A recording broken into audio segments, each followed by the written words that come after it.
بسم اللہ الرحمن الرحیم۔ حضور نبی کریم علیہ الصلوۃ والسلام کی احادیث طیبہ کے ترجمے مشکات المصابیح کتاب الطہارہ غسل کے بیان کے حوالے سے ہم گفتگو کر رہے تھے۔ حضرت عبداللہ بن عباس رضی اللہ تعالیٰ عنہ سے یہ روایت مروی ہے۔ آپ فرماتے ہیں کہ حضرت میمونہ رضی اللہ تعالیٰ عنہ نے فرمایا، حضرت میمونہ رضی اللہ تعالیٰ عنہ حضور نبی کریم علیہ الصلوۃ والسلام کی زوجہ مطہرہ ہیں، ام المؤمنین ہیں، اور یہ حضرت عبداللہ بن عباس کی خالہ ہیں، رشتے میں ان کی خالہ لگتی ہیں۔ ظاہر گھر میں آنا جانا اور ان کا اپنی خالہ کے ساتھ حضور نبی کریم علیہ الصلوۃ والسلام کے معمولات کے حوالے سے، طریقہ کار کے حوالے سے وہ ان سے کثرت سے سوالات کیا کرتے تھے۔ حضرت میمونہ کہتی ہے کہ میں نے نبی کریم علیہ الصلوۃ والسلام کے غسل کے لیے پانی رکھا۔ آج کی حدیث پاک میں غسل کرنے کے طریقے کے حوالے سے بات ہو رہی ہے۔ آپ کو کپڑے سے چھپایا یعنی پردہ کیا تاکہ آپ غسل کر سکیں، اور آپ نے اپنے دونوں ہاتھوں پر پانی بہایا اور انہیں دھویا، یعنی سب سے پہلے آپ نے کیا کیا؟ آپ نے سب سے پہلے غسل کرنے کے لیے اپنے دونوں ہاتھوں کو دھویا، پھر دونوں ہاتھوں پر پانی بہایا، یعنی دوسری دفعہ پھر ہاتھ دھوئے، اور پھر آپ نے دائیں ہاتھ سے بائیں ہاتھ پر پانی ڈالا، یعنی تیسری مرتبہ آپ نے دائیں ہاتھ سے بائیں پر پانی ڈالا، اور شرمگاہ کے وہ حصے جہاں پر آلودگی ہو سکتی ہے آپ نے ان کو صاف کیا اور شرمگاہ کو دھویا۔ پھر اپنا ہاتھ اپنے زمین پر مارا۔ زمین پر مارا کا مطلب یہ ہے، اصل میں اس زمانے میں صابن اور یہ شیمپو یہ چیزیں تو ہوتی نہیں تھی، تو صفائی کے لیے مٹی سے رگڑا کرتے تھے۔ پھر آپ نے اپنا ہاتھ زمین پر مارا اور اسے زمین سے ملا، پھر اسے دھویا، یعنی اچھی طرح صاف کیا۔ تین مرتبہ، پہلے آپ نے 2 مرتبہ ہاتھ دھویا، پھر تیسری مرتبہ دائیں ہاتھ سے بائیں پر پانی ڈال کے شرمگاہ کو دھویا، اور اس کے بعد پھر آپ نے دوبارہ اپنے ہاتھ کو مٹی سے لگا کے اچھی طرح صاف کیا تیسری مرتبہ۔ پھر آپ نے کلی کی، وضو کی طرح جس طرح کلی کرتے ہیں، یہ غسل کا طریقہ بتایا جا رہا ہے۔ ناک میں پانی ڈالا، اسے صاف کیا، اپنا چہرہ اپنے بازو مبارک دھوئے، مسح نہیں کیا، پھر آپ نے اپنے سر مبارک پر پانی بہایا۔ چونکہ غسل کرنا تھا تو وضو کی طرح آپ نے ہاتھ دھو لیے، کلی کر لی، ناک میں پانی ڈالا، منہ دھویا، بازو دھوئے، اور پھر سر کے اوپر پانی ڈالا، اور باقی سارے جسم پر بھی بہایا، یعنی پھر اچھی طرح آپ نے اپنے جسم کو پانی کے ساتھ تر کیا اور اس کو دھویا۔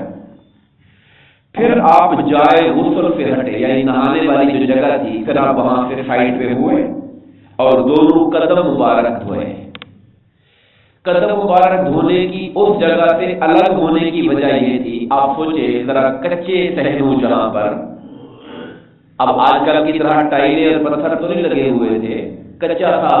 واش روم تھا، تو پانی وہاں جمع ہو جاتا ہے نہانے والا، تو پھر اس لیے اس سے ہٹ کے آپ نے اپنے پانی دھوئے، اپنے پاؤں پھر دوبارہ دھوئے، تاکہ وہ وہاں کا جو پانی ہے وہ تو استعمال ہو گیا غسل سے پاک ہونے کے لیے، اس لیے اس سے علیحدہ ہو کر آپ نے دھوئے۔ ہمارے یہاں یہ ایشو نہیں ہے، پانی ساتھ ساتھ چلا جاتا ہے، جمع نہیں ہوتا، کھڑا نہیں ہوتا وہاں پر۔ اگر کھڑا ہوا ہوتا تو پھر ہمیں بھی پاؤں الگ سے اپنے صاف کرنے چاہیے تھے۔ حضرت میمونہ کہتے ہیں کہ میں نے آپ کو کپڑا دیا، یعنی جیسے تولیہ ہم کہتے ہیں، میں نے آپ کو کپڑا دیا مگر آپ نے نہ لیا، اور اپنے دونوں ہاتھ جھاڑتے ہوئے، اپنے دونوں ہاتھوں کو جھاڑتے ہوئے آپ چل پڑے، یعنی آپ نے کپڑا استعمال نہیں فرمایا، بس اپنے دونوں ہاتھوں کو اس طرح اچھی طرح جھاڑ دیا، جیسے بعد آپ باڈی سے پانی کو واش کرتے ہیں اس طرح آپ نے کیا، اور آپ وہاں سے چل پڑے۔ اب اس پر علماء نے بحث کی کہ کیا غسل کرنے کے بعد تولیہ یوز نہیں کرنا چاہیے؟ انہوں نے کہا نہیں، بات یہ نہیں ہے کہ یوز نہیں کرنا چاہیے، لگتا یہ ہے کہ وہ تولیہ، وہ کپڑا آپ کو صاف محسوس نہیں ہوا، اس لیے آپ نے یوز نہیں کیا۔ یعنی میں ایک بندہ فرش تازہ نہا کے نکلا ہو تو گندا تولیہ استعمال کر یہ دل تو نہیں کرتا ہوگا نا انسان کا، صاف ستھری چیز ہو تو وہ کہتے ہیں استعمال کر لینی چاہیے۔ سرکار کے کپڑا نہ لینے کی وجہ یہ ہو سکتی ہے کہ وہ کپڑا آپ کو صاف محسوس نہیں ہو رہا تھا، اس لیے آپ نے اس کو استعمال نہیں کیا، مگر نہ منع نہیں ہے ٹاول کا یوز کرنا اور اس کو استعمال کرنا۔ یہ غسل کا طریقہ ہے، میرا خیال کی مزید وضاحت کی ضرورت نہیں ہے۔ یعنی جب ہم غسل خانے میں جاتے ہیں اور غسل وہ جو جنابت کا غسل ہے، واجب غسل ہم کرنے کے لیے جا رہے ہیں، تو سب سے پہلے ہمیں اپنے ہاتھوں کو دھونا ہے، پھر ہمیں اپنی شرمگاہ کو دھونا ہے، پھر دوبارہ ہاتھوں کو دھونے کے بعد وضو کی طرح کلی کرنی ہے، ناک میں پانی ڈالنا ہے، اپنے منہ کو دھونا ہے، اپنے بالوں کو دھونا ہے، اور پھر اپنے پورے جسم پر سر سے شروع کرنا ہے، پانی بہانا ہے، اور اس کے بعد ہم اپنے غسل کے طریقے سے ہم نے حاصل کر لیا، یہ جو غسل تھا یہ ہو گیا شرعی طور پر۔ حضرت ام سلمہ رضی اللہ تعالیٰ عنہ سے روایت ہے کہ میں نے عرض کی یا رسول اللہ، میں ایسی عورت ہوں کہ بڑے سخت طریقے سے اپنے بال گوندتی ہوں، یعنی بالوں کو وہ جو میں گوندتی ہوں بڑے ٹائٹ کر کے باندھ کے میں اس کو کرتی ہوں، تو کیا غسل جنابت کے لیے میں ان کو کھول لیا کروں؟ یعنی بالوں کو، میری عورت کی بات ہو رہی، عورت کی،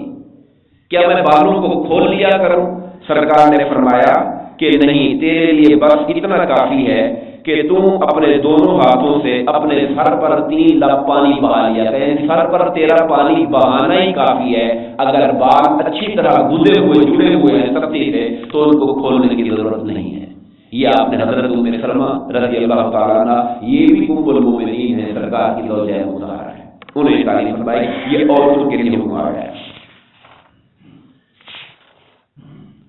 حضرت علی مرتضیٰ رضی اللہ تعالیٰ عنہ فرماتے ہیں کہ رسول اللہ صلی اللہ علیہ وسلم نے فرمایا، جو شخص ایک بال برابر بھی جنبی جگہ چھوڑ دے، یعنی جس پر غسل واجب تھا اور اس نے صحیح طرح سے غسل نہیں کیا،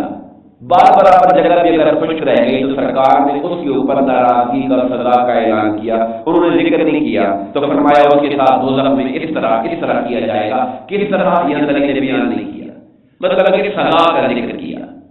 اور اس سے بڑی سزا کیا ہے کہ انسان کی نمازیں قبول نہ ہوں، عبادتیں قبول نہ ہوں۔ جب غسل نہیں ہوا تو پھر ہماری ساری کی ساری باتیں اللہ کی بارگاہ میں رد کر دی گئی، اس سے بڑی سزا کیا ہو سکتی ہے؟ تو حضرت علی فرماتے ہیں، میں نے تو پھر اپنے سر سے دشمنی اختیار کری۔ یہاں پہ وہ اپنا عمل بیان کر رہے ہیں، وہ کہہ رہے ہیں جب سے میں نے یہ سنا ہے کہ ایک بال برابر جگہ بھی خشک رہ گئی تو اللہ دوزخ میں ایسے سزا دے گا، تو پھر میں نے اپنے سر سے دشمنی اختیار کر لی۔ مقصد یہ تھا کہ میں تو بھائی سر کو منہ بھی دیتا ہوں بالوں کو، تاکہ نہ میرے بال اتنے گھنے ہوں گے اور نہ ان کے اندر کوئی ایسا پرابلم ہو کہ جگہ خشک رہ جائے اور میں اس سزا کا حقدار ہو جاؤں۔ یہ ان کی اپنی احتیاط ہے، ان کا اپنا تقویٰ ہے، ان کا خوف خدا ہے کہ جب یہ سنا تو انہوں نے اپنے ساتھ یہ فیصلہ کر لیا کہ میں اس طرح کروں گا۔ حضرت علی مرتضیٰ رضی اللہ تعالیٰ عنہ سے روایت ہے، ایک شخص سرکار کی بارگاہ میں آیا اور عرض کی کہ یا رسول اللہ، میں نے غسل جنابت کیا ہے۔ جنابت کا معنی یہی ہوتا ہے جو غسل واجب ہوتا ہے۔ میں نے غسل جنابت کیا ہے، فجر کی نماز پڑھی ہے، پھر مجھے اندازہ ہوا کہ ایک انگوٹھے کے مقدار کی جگہ ایسی ہے جس پر پانی نہیں پھیلا۔ اس زمانے میں پانی بہت شارٹ ہوتا تھا، بہت تھوڑا پانی ہوتا تھا۔ ایک اچھا بات میں نے یہ پڑھا کہ سرکار دو عالم صلی اللہ علیہ وسلم کچھ تقریباً 5 کلو پانی میں غسل کر لیا کرتے تھے، صرف 5 کلو پانی کے اندر آپ غسل فرما لیا کرتے تھے، یعنی پانی اتنا کم ہوتا تھا۔ ہمارے یہاں ہم تو جس طرح پانی ضائع کرتے ہیں یہ تو ہمارے لیے پرسش کا باعث بن جائے گا، جس طرح ہم فضول خرچی کر رہے ہیں پانی کے ساتھ۔ تو وہ کہتے ہیں میرا انگوٹھے کی جگہ خشک رہ گئی ہے، لگتا ہے انگوٹھے جتنی جگہ نماز میں نے پڑھ لی ہے تو میرا کیا معاملہ ہوگا؟ تو سرکار نے فرمایا، اگر جو جگہ تیری خشک رہ گئی تھی اگر تو اس پر پانی والا ہاتھ بھی پھیر لیتا بھلے غسل خانے سے آنے کے بعد تجھے آ کے دیکھا کپڑے پہن گئے، یہ جگہ تو میری خشک رہ گئی، میں اگر تو گیلا ہاتھ بھی پھیر لیتا تب بھی تیرا غسل ہو جاتا، مگر تو نے نہیں پھیرا، لہذا اب تو تیری نماز تجھے قضا کرنی پڑے گی، دوبارہ پڑھنی پڑے گی، جا کے پھر غسل کر کے، جگہ خشک رہ گئی ہے۔ اگر تو اس کے اوپر گیلا ہاتھ بھی پھیر لیتا بعد میں تب بھی تیرا کام چل جاتا، مگر چونکہ تو نے نہیں پھیرا ہے لہذا غسل نہیں ہوا ہے، تو غسل نہیں ہوا ہے تو نماز بھی نہیں۔ آخری حدیث پاک حضرت عبداللہ بن عمر رضی اللہ تعالیٰ سے روایت ہے کہ شب معراج اللہ تعالیٰ نے 50 نمازوں کو فرض فرمایا. یہ بات ہم بہت پہلے سے سنتے ہیں کہ 50 نمازیں فرض ہوئی. تو پھر سرکار دو عالم صلی اللہ علیہ وسلم اللہ کی بارگاہ میں بار بار گئے اور بعض روایات میں کہ موسیٰ علیہ السلام نے کہا تھا کہ آپ جائیے کم کروائیے. مگر یہ سنن ابو داؤد کی حدیث پاک ہے، پہلی دفعہ میں نے بھی دیکھی. اس میں فرمایا کہ 50 نمازیں فرض ہوئی تھی، غسل جنابت 7 بار فرض ہوا تھا کہ اگر غسل واجب ہو جائے تو 7 مرتبہ غسل کرنا ہوگا، اور اگر کپڑے پر پیشاب لگ جائے تو اسے 7 دفعہ دھونا ضروری ہوگا. تو رسول اللہ صلی اللہ علیہ وسلم نے اللہ کی بارگاہ میں تخفیف کی درخواست کی، مولا کمی کر دے، میرے مالک اس میں کمی کر دے، امت کے لیے مشکل ہو جائے گی، لوگ زحمت میں پڑ جائیں گے. تب رب کائنات وہ کمی کرواتے کرواتے نمازیں 5 رہ گئیں، غسل جنابت کو 1 مرتبہ کر دیا گیا، اور ناپاک کپڑے کو بھی 1 مرتبہ دھونا تو واجب ہے اور 3 بار دھونا مستحب قرار دے دیا گیا. یہ رب کائنات نے حضور کی درخواست پر سرکار کی امت کے لیے رحمت فرما دی اور معاملے کو آسان فرما دیا. دعا فرمائیے اللہ تعالیٰ ہم سب کو تعلیمات دین کو سمجھنے اور عمل کرنے کی توفیق عطا فرمائے. آمین. وما علینا الا البلاغ.